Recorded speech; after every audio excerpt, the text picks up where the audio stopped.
Hello, I'm Dave Feinlieb, and this is Beyond the Shelf. This show is an open exploration of the people and process behind e-commerce. Through conversations with innovators in the space, we learn the stories of these leaders and their strategies for e-commerce success. You can find out more about how we're helping leading brands and retailers like Pepsi and Instacart build retail media and product detail page content faster than ever before at itsrapid.ai. My guest on today's show is Sreenath Reddy. Sreenath is the founder and CEO of IntentWise, a leading technology company. As the likes of Amazon and Walmart share more and more data, IntentWise's goal is to help brands and agencies make the most of it. Sreenath Reddy has over 20 years of experience in digital advertising and data analytics. He lives in San Diego with his wife and 2 daughters. Please enjoy my conversation with Sreenath. Sreenath, welcome to the show. David, thanks for having me. Take us back, if you would. How did you get into the space? Appreciate the question. I do get it occasionally. So let's just say I've always had an entrepreneurial bug, starting a couple of businesses very early in my career. Didn't have a lot of success with it. And then I've been on corporate jobs for a while. And the last one before I started this business was at Orbitz, the online travel company. And my job was to run data teams and then also run online marketing. And so and doing that for almost 10 years in a public company, you develop some battle scars, right? So that happened. And then I got to a point where I wanted to go do something on my own and started a business. First go was I had some ideas around doing something in travel, which is what I was doing for 10 years. Didn't have a lot of success, but accidentally we started to kind of build a Google AdWords agency business because I've been doing that for a while. And before I know it, it started to grow. It became a reasonable sized business. And there was a conversation with a prospect, which was a toy company in Chicago, educational toy company in Chicago. I'm meeting with the CMO at a Maggiano's in Vernon Hills. It's a suburb of Chicago. And the conversation ends and she goes, Sreenath, I like you guys. I want to work with you, but I'm moving all my money to Amazon ads. And then my reaction was, what? Amazon does ads? So this is at the time, that was a brand new thing. Yeah, 2017, 2018. And then that led to further conversations. I actually went and worked with our team for a couple of months and realized, oh, wow, there is a big technology platform opportunity, completely pivoted. And over the last 5 to 6 years, built this business. But that's how we got here, What a great journey and a great path. Thank you. Tell me about the first entrepreneurial experience before you did the corporate job, before you started the company that you're doing now, which we're going to talk about. But what was the first gig? It's interesting. I mean, I partnered with a friend of mine, and he had some manufacturing expertise. And at that time, which is like almost 15, 20 years ago, even at that time, a lot of the OEMs, like the Ciscos of the world, you see their products, but they're not touching those products at all. Somebody's manufacturing it, somebody's selling it. And the manufacturing would be done by companies, they're called contract manufacturers.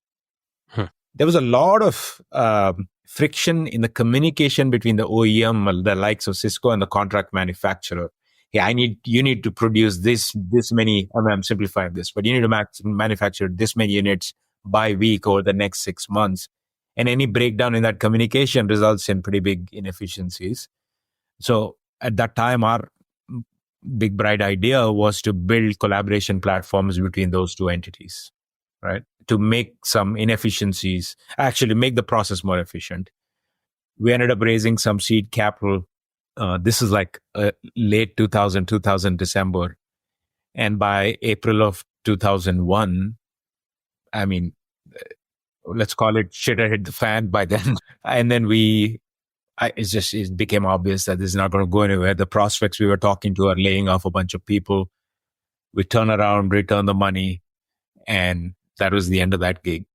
I hear you on that one. And I have a story on that, which, I was doing a startup at the time myself. And I remember I got this phone call and we had been working on this RFP and, just everything that goes into an RFP on both the customer side and the vendor side. And I got the call and this amazing client prospect called and she goes, I have good news and bad news. I'm going to give you the good news first. The good news is you won the RFP, hands down. We love you, all of that. Oh my gosh, I was so excited. The bad news is, and remember the context, this was the .com times and just every day it had gone from high to low.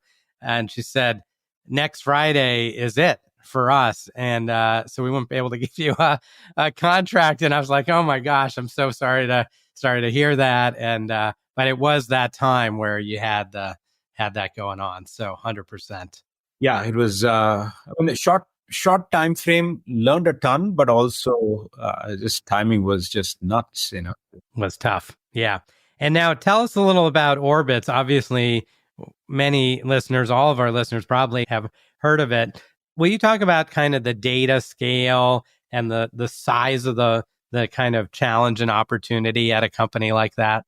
Yeah, I mean, at that time we were, I think, the third largest travel portal in the country. Yeah, we would get about 20 to 25 million visitors a month to the site. And remember, at that time, collecting and gathering that scale of data on, for every shopper that is coming and clicking on different parts of the site, it's a lot of data. I don't hear this term anymore, but at that time we would call it big data, if you remember.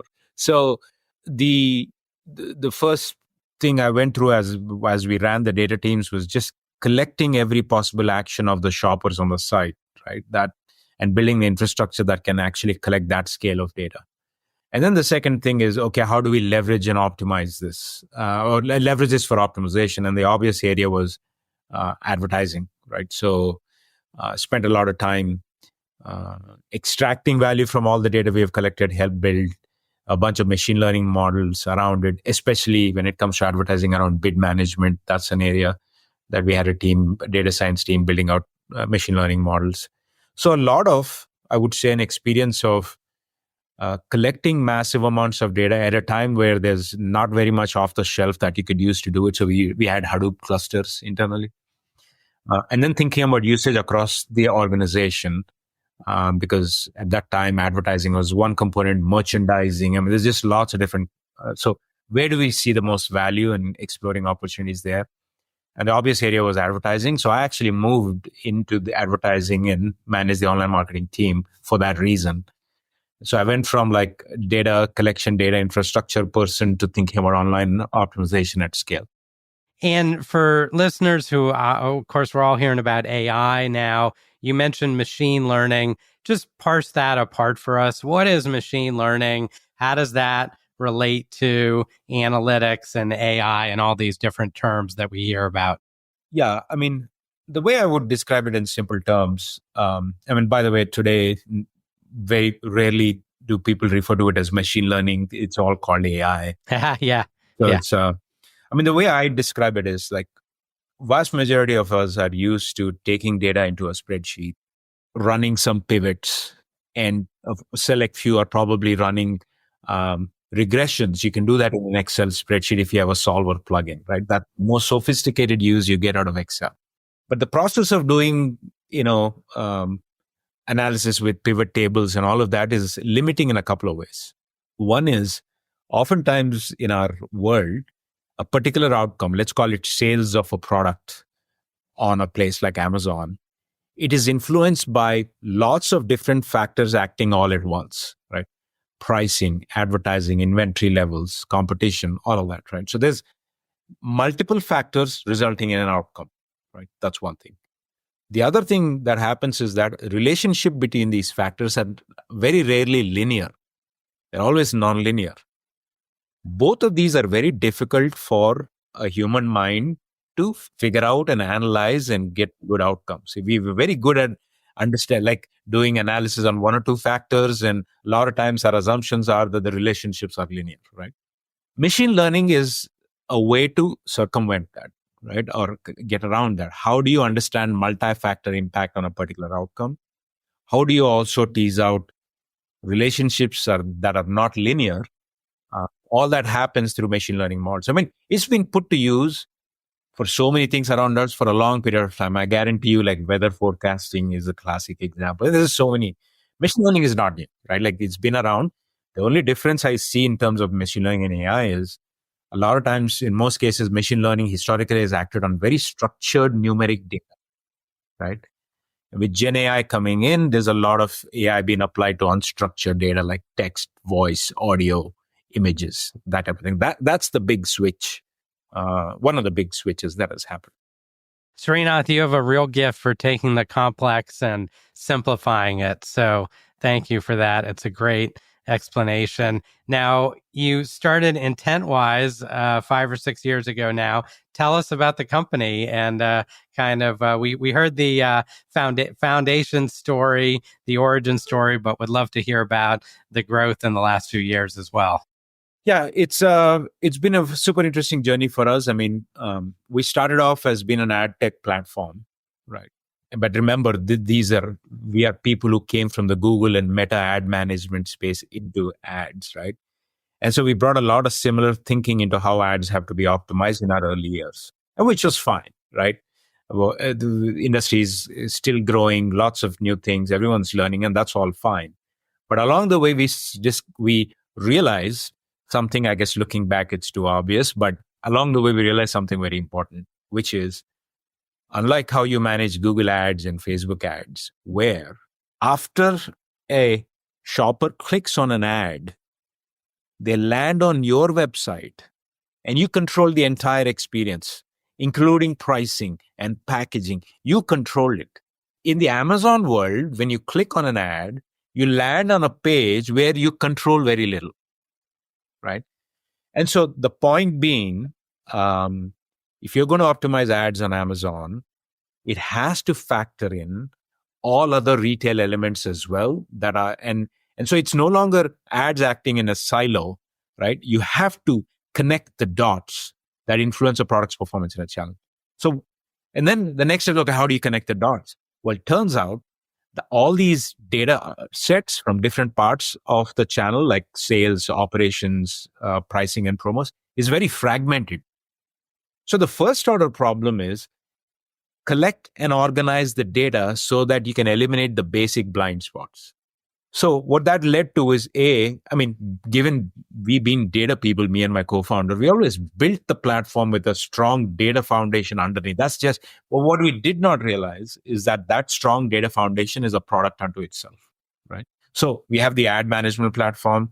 That is the most mature part of the solution. Now we have a data platform, and think of it as your automated data pipes that collect and keep data clean from Amazon, Walmart, organize it better to support faster analytics. And then more and more, we are taking all these data points to also influence ad optimization. In the future, we intend to add more adjacent solutions because it's not just ad optimization you have to optimize promotions, you optimize inventory. But the core is the data foundation. In essence, what it's doing is collecting the fragmented piece of data, connecting them all, setting you up to be much more data agile, because we have now in a place where to stay competitive on a place like Amazon, you better be deeply data centric. And the last thing I want to add, what has supported our own entrepreneurial journey, and you and I have talked about this in the past, luck plays a huge role. What has helped us along the way is in the last 18 to 24 months, platforms like Amazon and Walmart are sharing more data than ever before.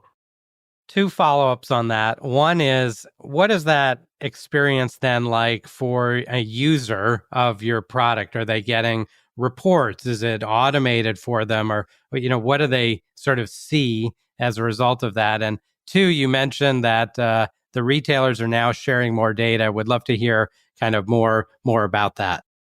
Absolutely. On the first point, I think we're at a place where we are solving the first order problems fairly well, which is connecting silos of data. So now people can look at, hey, what is my advertising performance, but what is also my total sales performance all in one, all in. They can also look at advertising performance and correlate that with organic ranking uh, of products on a place like Amazon or Walmart. So the point is connecting and profitability. With the way things are shaping up over the last 12 to 18 months, everyone's concerned about profitability. But guess what?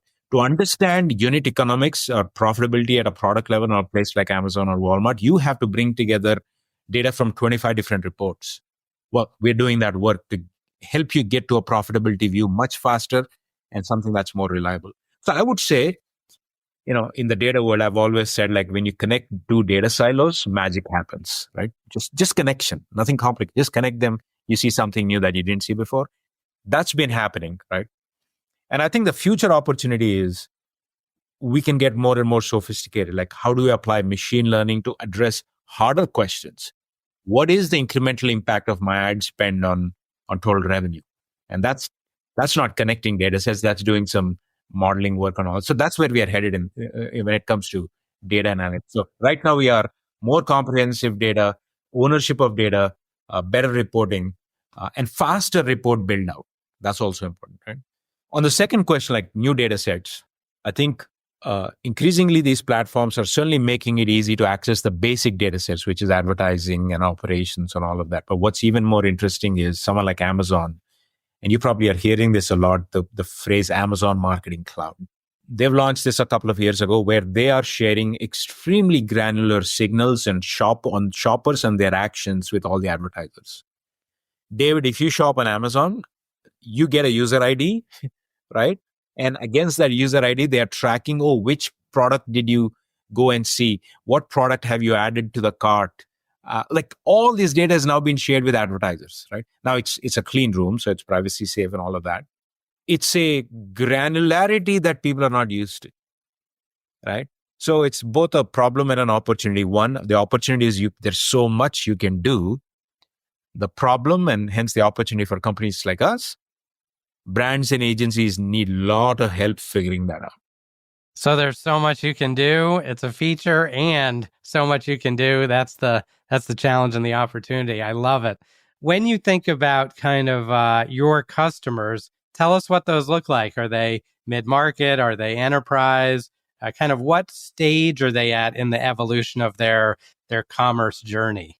I would say majority historically has been mid-market, and we serve brands as well as the agencies that help those brands. Right? Yeah. We have quite a bit of presence among the agency segment in our ecosystem. And then we are slowly progressing towards enterprise as we start to work with something like Amazon Marketing Cloud, because the larger spenders have more value to extract from that, and hence a lot of interest. And that's an area we have been investing in quite a bit. And B, also, like I talked about, when it comes to data, there is a whole descriptive analytics, as I call it, which is connect the dot, build basic dashboards that explain what's going on.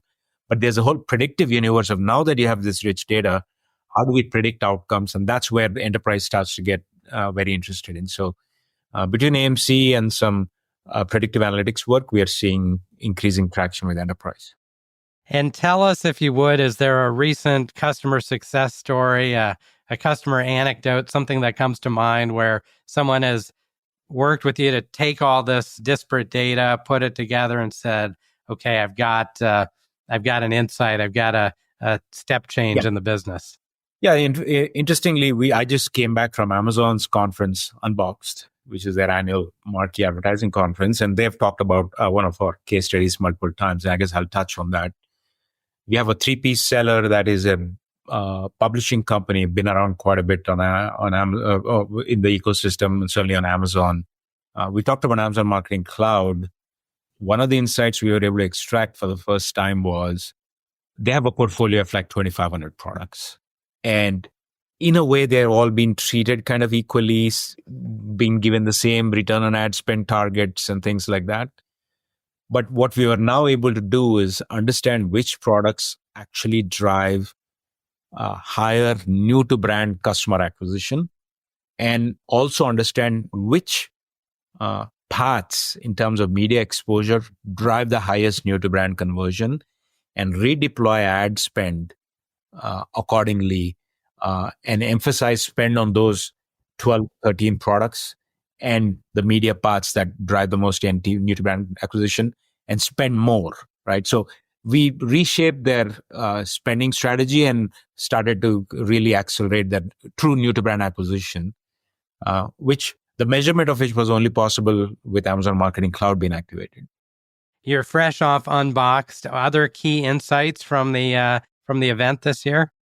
I think the broad theme has remained, in my opinion, which is that all these retailers, they are obviously trying to ramp up their ad revenue, as it's called, retail media. But I think the theme of certainly in the case of Amazon, they are expanding their ad inventory in so many ways, right? So we are all aware of their Thursday night football relationship. They're doing things with NBA. They're doing things on Prime Video and increasing content.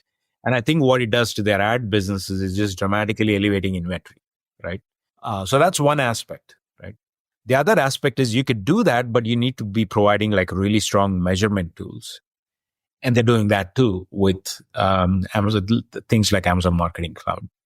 And of course, the big theme across all of this is AI. So they are introducing a number of capabilities to make content generation easy, make measurement easy. So I would say, like, I'm sure I'm missing a bunch. It's a big conference for 3 days, and they've announced a bunch of stuff. So, but I would say expanding ad inventory, increasing investment in measurement, and AI is everywhere. That is the topic or the title of this podcast. So I think we found it. So many topics I would love to ask you about. I do want to touch on your journey as an entrepreneur before I ask you some wrap up questions. Tell us about some of the challenges and also some of the exciting moments of being an entrepreneur. Yeah, David, you've been on a similar journey like mine. So I guess I'll highlight or call out a few things. One is, you and I both probably get asked, hey, why did you go down this path, this, that, and the other? And my response is this. I think pursuing entrepreneurship is perhaps the most illogical decisions you can make. And the reason why I say this is because if you look at risk-adjusted return on this path, it'll never make sense, right? So I think for me, it was just something that had to be done. It's a kind of in a way, it's a choice of like the way you want to live. And I made my choice. So that's how, that's the only explanation I have. Now, when it works out, it's fantastic. So far, it's been okay. It's good. Things are going okay. I think broadly, see, I'm in terms of age, I'm not 20 something, so I look at entrepreneurship and this journey as not, this is like one of 10 moonshot things I'll do in the next 50 years I've got. No, like, I look at this as like, how do I build a sustainable business? And I think a big part of what I've learned through this journey is that when you're in a corporate job and you're reading and listening, you get a lot of like VC written content, and it can skew your mind in terms of thinking about, hey, there's only one way to build a business: raise a ton of money, and that by itself is some sort of a success metric, which I don't believe anymore. And then shoot for the moon, right? I think what I've learned through the process is businesses can be built many different ways. I mean, I have not raised institutional capital yet. Not that I don't believe in it. For whatever reason, in my head, I decided, you know what? I much rather take the money to scale go to markets that I have proof of versus trying to discover everything from scratch and sleep well at night. So amazing, by the way. Congratulations on starting the company and scaling it in the way you have. It's incredible. Yeah, so that's one piece. And then the other piece I've learned through this process is, in our previous conversation, you asked me like, what's challenging about this? I think what's challenging about this journey is we get so much influx of information of all kinds, competitors, capital raises, the market, it's just all of it. And the hardest part is actually choosing what to ignore and choosing what to pay attention to. And often it's very little that we should be paying attention to, but choosing what that very little is so hard. I think that's the hardest part of the journey. It's not like you should shut out yourself from it. No, that doesn't work either. You have to be playing in the battlefield, picking up all the signals, and then making those choices along the way, whether it's product prioritization, whether it's your sales and marketing strategy. I think that's the hard part, to be honest. The focus. An amazing journey. Tell us where the space is headed, where you headed with the company, and then I've got a few fun questions for you at the end. Yeah, I think the space, there's a lot of innovation happening, right? The likes of Amazons and Walmarts will continue to do stuff to drive their retail media revenue. That's going to happen. The other thing that's going on is that a little bit of a convergence of different universes. So like you have Amazon, but they launched what's called Buy with Prime, which now integrates into Shopify stores. And you can put Buy with Prime on your own D2C site as well. So you have this merging of worlds that's happening. So it'll lead to some interesting opportunities, in my opinion. Right? There's also this trend, certainly on the shopping side, with the likes of Cheyenne and Temu, who are taking advantage of certain policies and laws around taxes and logistics, but they are a real competitor. And you can see likes of Amazon making moves against them. So there's just new age of like social commerce, and the way people buy, and also with this generational shift. And then you throw in the AI into the mix. Who knows what shopping will be like in the future? Maybe you and I will just ask some agent, hey, here's what I'm looking for. It'll do its thing and buy, and product shows up at the door. So what happens when you're not visiting these shopping sites the way you do today? It's already, I think, happening with search, right? So many times I find myself asking like a chat GPT the question that I would otherwise have gone to a search engine to ask. So I think there's that happening as well. So to which we have to react. I don't know what all that means yet, but I can just say that like these are some big moves that are happening, and we're going to have to react to that. And that's both a problem and an opportunity, I guess, for all of us. That is the gift of entrepreneurship, I would say. The problem is the opportunity. So well said. Sreenath, so many other topics I'd love to talk with you about. Hopefully we'll get to chat some more, but let me ask you a couple of questions here. First is, which two people, and I know it's hard to choose only two, but which two people have influenced you the most in your professional career? A great question. On one hand, I'd like, my grandparents and certainly my parents are a big influence. By the way, none of them are entrepreneurs. They never attempted to be entrepreneurs. They're very kind of conservative in that regard. Did they ask you what you were doing when you started on the entrepreneur journey? Yeah, like, what the hell are you doing? Yeah. I got that question. I remember my dad giving me a look like, Yeah. Okay. Yeah. It's but I think the reason why I mentioned their names is what they did with their lives, which is they lived in environments with little to no resources, very limited resources, but ended up doing a lot with it for their lives, for their kids, for their extended families. So the resourcefulness that they have demonstrated, and just the way they thought about how they'll spend their time, perhaps subconsciously, in a manner that they had massive impact on large groups of people, right? So that's kind of inspiring, and parts of that we can take in the current journey, right? Amazing. Yeah, I'd say those would be my prime examples of that. I've had a couple of great bosses in my careers who had given me very candid feedback where they had to, so that helped me quite a bit. So, for example, the CTO of Orbitz, Roger Liu, when I was working there, solid experience working with him. In fact, there was one feedback he gave me, which is like, it's peer review time, and there's a situation where like I felt like, okay, I've done reasonably well, relatively speaking. It was there to see. But his feedback was interesting. His feedback was, yes, yeah, you've done well, but you are capable of a lot more. Wow. And so he matched up to that. I'm like, oh, it's fine. It's a bit of a brag, perhaps, but like that's not how I took it. It's like, holy crap, like there's another level that you it's could like it's your responsibility to do it. to do it, right? Yeah. If there's a certain angle of your skill set that can play and you didn't activate them, that's a problem.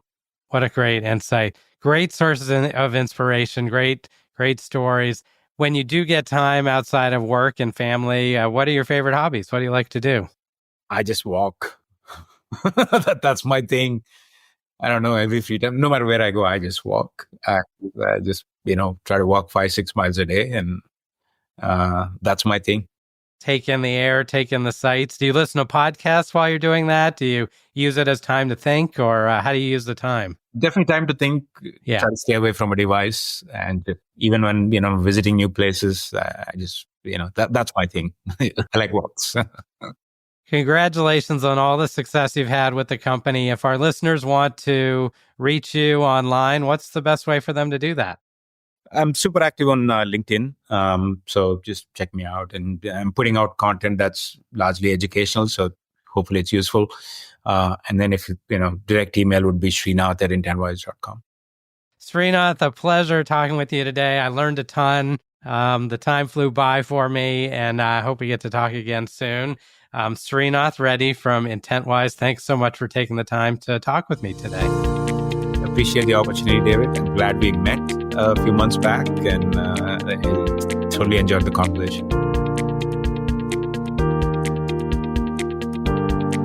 I hope you enjoyed today's show. Beyond the Shelf is brought to you by It's Rapid. It's Rapid is the platform Pepsi, Sierra Nevada, Revlon, and hundreds of other leading brands and retailers use to build personalized content at scale. Whether that's images, videos, or product descriptions for their product detail pages, shoppable videos or banners for their digital ad campaigns, or sell sheets for sales enablement, brands that use It's Rapid are able to produce high-quality, on-brand content on average more than 80% faster than category competitors. To find out more, please visit itsrapid.ai. Thanks for listening, and we'll see you next time on Beyond the Shelf.